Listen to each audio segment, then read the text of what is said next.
የቆላስይስ መልእክት መግቢያ።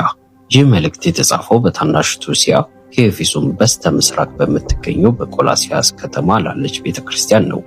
ይህች ቤተክርስቲያን የተቋቋመችው በጳውሎስ ባይሆንም የሮም ግዛት የሆነችው የእስያ ዋና ከተማ ከሆነችው ከኤፌሶን የወንጌል መልእክተኞችን ያሰማራ ስለነበር ለቆላስይስም ኃላፊነት ነበረው።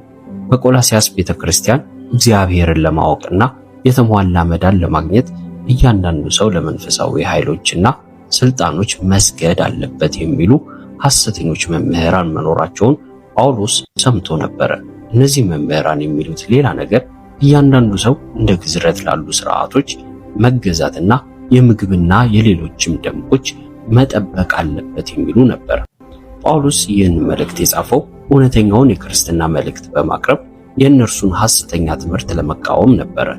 ካቀረባቸው መልእክቶች ዋነኛው ኢየሱስ ክርስቶስ የተሟላ መዳንን ይሰጣል፣ እነዚህ ሌሎቹ እምነቶችና ተግባሮች ግን ከእርሱ ያርቃሉ የሚለው ነው። እግዚአብሔር በክርስቶስ ዓለሙን ፈጠረ፣ በእርሱም በኩል ወደ ራሱ መልሶ ያመጣዋል።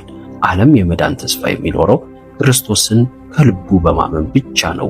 በዚህ መሰረት ጳውሎስ ይህ ታላቅ ትምህርት በአማኞች ሕይወት እንዴት ሊተረጎም እንደሚችል ያስረዳል። ይህንም መልእክት ከጳውሎስ ተቀብሎ ወደ ቆላስይስ ሊያደርስ ከተላከው ከቲኪቆስ ጋር አብሮ የነበረው አናሲሞስ እንደነበረ መመልከት ጠቃሚ ነው።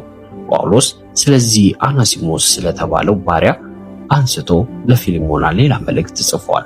የመጽሐፉን ይዘት ስንመለከት መግቢያ፣ የክርስቶስ ባህሪና ሥራ፣ በክርስቶስ አዲስ ሕይወት፣ ማጠቃለያ፣ እነዚህን በመጽሐፍ ውስጥ እናገኛለን። ጸጋና ሰላም ይብዛላችሁ።